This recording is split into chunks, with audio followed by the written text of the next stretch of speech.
Hello. Well, today I'm going to be reading a post from my Substack. You can subscribe to that. I'm going to put a link below. And if you want me to keep reading these Substack posts as I write them on this YouTube channel and have this in audio format, I will continue to do that. So just let me know if you want me to do this. But essentially today what I'm going to be reading is this is a post that I wrote up that summarizes some of the reasons why I am not compelled by Roman Catholic claims. And today's video is sponsored by Issues, etc. Issues, etc. Now, when I was first looking into Lutheranism, there weren't really a lot of resources that are available. It's the reason why I do the things that I do, because there just wasn't a lot in terms of like videos and podcasts and things that were easily accessible. So I had to do a bit of work trying to find stuff.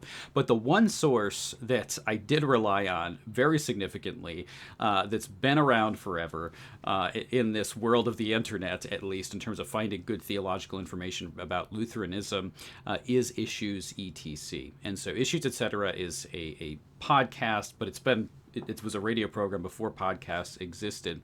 And they interview all sorts of people from the Lutheran world, but not just the Lutheran world. They have interviews on theology and apologetics. They deal with cultural and political things.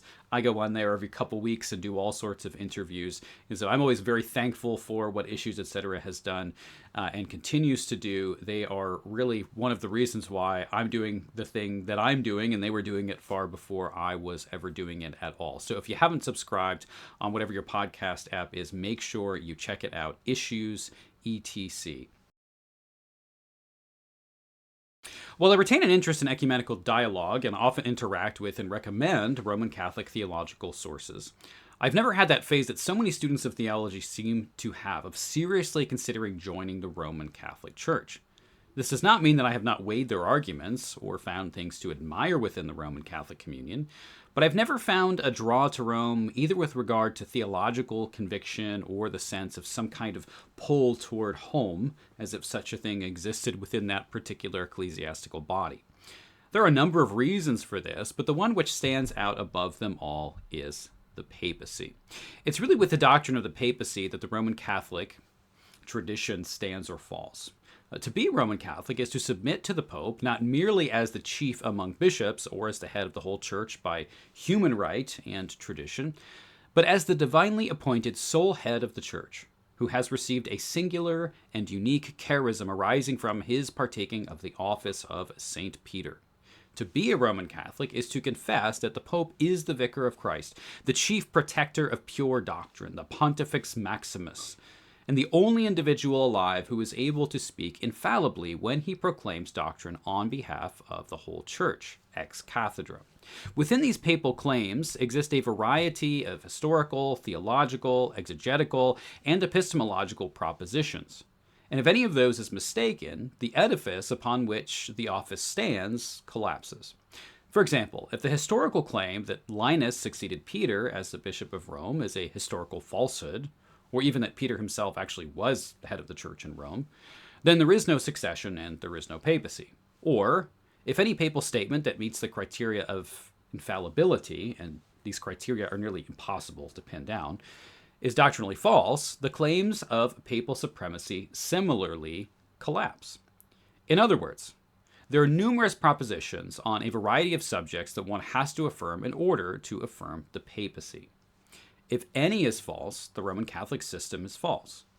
Despite the fact that the papal office rests on the veracity of so many claims, however, the Roman system does not actually have any clear and straightforward way to examine those claims and to challenge or defend their veracity.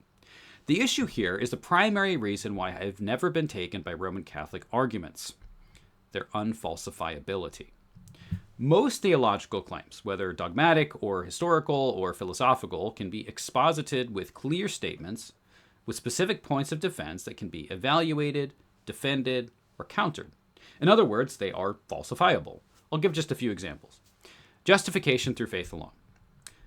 The doctrine that drove Luther's thought is dependent upon a particular interpretation of St. Paul's letters to the Romans and Galatians, though not exclusively those two places.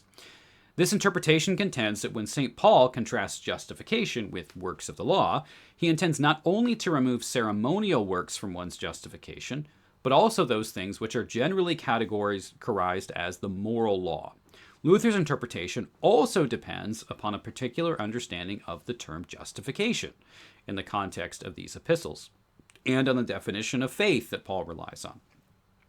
In other words, this doctrine is falsifiable in quite a straightforward fashion. The question is, does Paul mean X or does he mean Y when he writes? And then the arguments go from there. So we have a proposition. St. Paul precludes good works from justification when he speaks of justification apart from works of the law. What would disprove this proposition is pretty straightforward, that it could be demonstrated that works of the law refer exclusively to ceremonial elements of the Mosaic administration in Paul's usage. Another example, the resurrection of Jesus, a historical claim here. At the center of Christianity is a historical claim that Jesus of Nazareth died on a Roman cross under the reign of Pontius Pilate, and then he rose on the third day. The tomb in which he was buried was empty by Easter Sunday because his body was now living again. This, again, is quite a specific historical claim, which is subject by nature to some investigation. And so we have a pretty clear proposition. Jesus' body was raised and was no longer in the tomb. The tomb is empty. What would disprove this proposition? That historical evidence could demonstrate with significant probability that Jesus' body remained in the tomb or was stolen. Let's then take a more philosophical claim, the existence of universals. The classical Platonic contention that the immaterial universals exist outside of the world of physical particular objects has been subject to debate since Plato's own day, with arguments and counter-arguments proposed by a variety of philosophers. This discussion reached its height in the realism-nominalism debates in the late medieval period, though such divergences remain today. In such debates, there are clear philosophical propositions set forth which are subject to syllogistic argumentation with defenses and critiques that can be clearly articulated and then responded to. So we got a proposition. There are universal ideas or forms that are not merely linguistic or conceptual. What would disprove this proposition?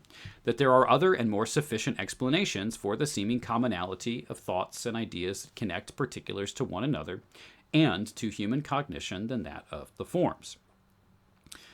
The office of the papacy, however, unlike these claims, cannot be disproven in this same ways. And this doctrine of the papacy is really at the root of claims of dogmatic or doctrinal authority of the Roman Catholic Church. Now, there are, of course, a significant number of claims regarding the papacy which are theoretically falsifiable, that are necessary for this doctrine of papal supremacy, such as that Matthew 16 includes the giving of a singular and unique position of authority to Peter himself that is then transmitted to his successors, that there was a Petrine bishopric in Rome by the end of the first century, that Peter, in fact, had a direct successor, that the Pope has been doctrinally correct every time that he has made a doctrinal proclamation that meets the criteria for an ex cathedra statement, or that the Pope has never contradicted a prior ex cathedra statement through his own authoritative declarations. Now, while these types of claims regarding the papacy could theoretically be proven false, Rome provides no clear means by which such a thing could actually be the case. Contrast this with the three examples I just mentioned. So the first example was an exegetical claim, the second is a historical claim, and the third a philosophical one. Each of these claims can be proven and or disproven within its own field of inquiry. An exegetical argument could prove or disprove the first, a historical argument could prove or disprove the second, and a philosophical argument could prove or disprove the third. I contend, however, that claims for the papal office, though theoretically tied to all three of these fields of inquiry, could never actually be disproven based on any of them at all. So let's start with the exegetical case here. Now, a Protestant could offer any number of thorough exegetical critiques of the traditional Roman interpretation of Matthew 16. The problem is that even if a Protestant were to prove with near certainty that the textual evidence definitively demonstrates that it is Peter's confession that is the rock to which Jesus points, rather than Peter and his successors, this would not disprove papal supremacy, because exegetical argument is not determinative for the veracity of any given dogma. So no matter what argument is given by a biblical scholar, that individual remains, by nature, a private interpreter, and will thus always be subject to the proper interpretation as is determined by the Roman Catholic Church. Further, even if the interpretation of such a scholar was acknowledged as credible, there remains the reality that when Rome declares a teaching a dogma, it does not thereby necessarily dogmatize the argumentation that is used to define that dogma. Therefore, any given argument or text is theoretically disposable while the dogma itself actually remains intact. A further problem regarding falsifiability through exegetical argumentation is that Rome uses texts, like Matthew 16 most famously, to argue for dogmas that clearly go beyond the content of the text themselves. So, regarding the Matthean text, there's nothing in Matthew's gospel or in any of the gospels about apostolic successors of any sort at all. Now, the most that could be proven by means of Roman argumentation, from the text itself that is that keys were granted to Peter, with nothing at all being said of anyone that is in any way connected to Peter. So this broadening of textual arguments to defend ideas that are beyond the text is perfectly understandable within the context of a Roman Catholic conception of authority, where dogmatic authority lies both in the text and within sacred tradition. What this commitment to this extra-textual authority means in terms of exegetical falsifiability, as we're talking about here, is that if the Protestant critic is to prove the Roman interpretation false through a textual argument, he would have to prove that the text does not only positively not teach Roman dogma, but positively precludes the Roman Catholic teaching. Such a thing is basically impossible to do.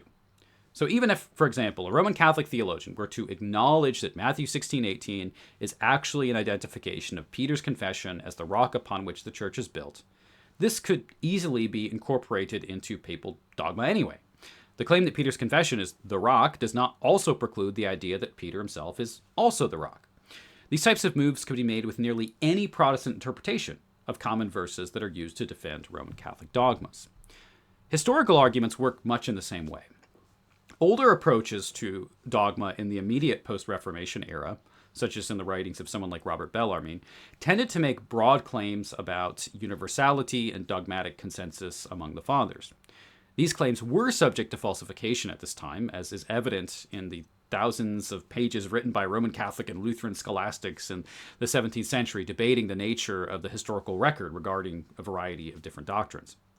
Eventually, however, many of the most strict papalists, Henry Edward Manning chief among them, began to argue that neither history nor scripture could be properly understood on their own, as private interpretation is just as problematic in a historical context as in a biblical one. Therefore, for Manning, it is only by means of the papal office that either scripture or history could be understood. This is a classic case of a circular argument. For him, the Pope is infallible, as is evidenced by the vast scriptural and historical testimony to this fact, and yet, the scriptural and historical testimony can only be understood through the infallible papal office. The veracity of the authority of the Pope is found within the authority of the Pope. Though a small number of traditionalists follow Manning's arguments today, most modern Roman Catholics adopt John Henry Newman's conception of dogmatic development. Newman's development hypothesis contends that though later dogma does not contradict earlier dogma, the teachings of the Church have gradually developed over time.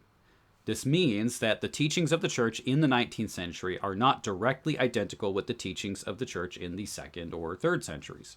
The popularization of this approach to history has negated any real necessity in the making of historical arguments from earlier Christian history in defense of later Roman dogma. The arguments made by early Protestant thinkers against the claims of Rome, such as Martin Chemnitz in his masterful 4-volume examination of the Council of Trent, only make sense within a context where Rome's claims depend upon clear doctrinal unity with earlier church tradition. All of this is negated by Newman's conception of history, wherein basically any demonstration of discontinuity between patristic theology or practice in modern Rome can be easily dismissed with claims of development.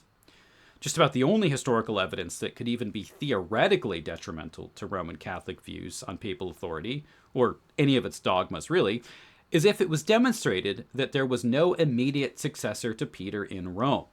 Thus, with the near impossible exception of the discovery of some indisputed early 2nd century historical text, which boldly states, by the way, there's never been a bishop in Rome, there is no historical argument which would disprove the papal office.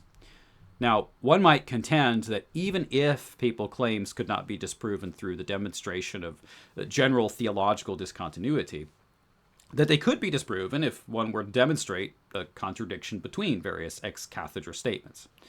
This would only be possible if there was actually any agreement regarding what constitutes an ex cathedra statement in the first place. Other than in two very specific instances, the dogmas of the Immaculate Conception and then the bodily Assumption of Mary, there isn't. Further, even if such a contradiction was found, some theologians, like Cardinal Avery Dulles, for example, have contended that older dogmas can remain infallible while also being completely reinterpreted in modern contexts, even to the point where these dogmas are totally disconnected from their original intended meaning. That means that even if an obvious contradiction could be pointed out, the theoretical groundwork is in place for some kind of complete reinterpretation of an older dogma that would smooth over any such difficulties. Thus, the doctrinal conception of the papacy as it exists in the Roman Catholic Church cannot be disproven through either exegetical or historical methodology. So if those methods of evaluation cannot be used, what should be used? Well, one could argue for a philosophical necessity in the papal office, as is sometimes done. Such arguments are usually made by pointing to the fallibility of human readings and the various epistemic problems of so-called private interpretation. Such arguments, however, are not really positive arguments for the papacy, but more critiques of Protestant conceptions of authority. Even if these arguments were a compelling critique of Protestantism, however, they're not really a positive argument for any specific alternative, in this case, the papacy. Thus, a philosophical argumentation in general is used more as a tool of critique than positive construction. The papacy as a dogma is not conceived of as an element of natural revelation. Such arguments do not meet this criteria of falsifiability either. Now, as a bit of an aside here, the epistemological issues which stand behind apologetic arguments in favor of the papacy and the problem of private interpretation have never really posed a significant issue for me. As has often been pointed out, Roman Catholic arguments do not actually resolve the issue of private interpretation, but they merely push it back a step, so that one must interpret tradition rather than Scripture alone. Well, I grant to the Roman Catholic apologists that the broad divergence of views regarding biblical interpretation poses an issue for biblical perspicuity. Familiarity with Roman Catholic theology, especially in the 20th century, reveals a similarly broad range of interpretations of Roman Catholic tradition on a whole host of issues, including the very nature of papal authority itself. There are epistemic difficulties that we all have to sit with here, and I find it less than helpful to pretend that the problem only exists within this or that group. Okay, to summarize this, the major issue for me with Roman Catholic claims is not only that I do not find arguments in favor of the Roman Catholic Church compelling, it's more foundational than that. The problem is that I don't even know how to evaluate its claims, such that I could even begin to weigh the veracity. I don't even know what field of inquiry or what standard of judgment I am to use to determine whether papal supremacy is or is not a doctrine that is to be assented to. Authority for Rome is supposedly tied to Scripture, the tradition of the Church, and the living magisterium. But when the first of these, Scripture, is challenged, Roman Catholics often point to the second, tradition. And when those claims are challenged, they ultimately point to the third, the magisterium, and as such, the magisterium ultimately becomes its own validation. Now, if the Roman Catholic Church had a clear and straightforward claims about its authority and precisely how that authority is demonstrated or to be proven, I would take its claims of infallibility a bit more seriously. As it stands, no matter which approach to the relationship between Scripture, tradition, and the magisterium that the Roman Catholic defender takes, it appears to me that arguments in Rome's favor are ultimately circular, leaving no clear and objective criteria by which to judge any of its claims. And thus the magisterium becomes its own defense, and that is simply not compelling. Well, thanks so much for watching. Make sure that you subscribe here on the YouTube channel and subscribe to the Substack. We'll see you in the next one. God bless.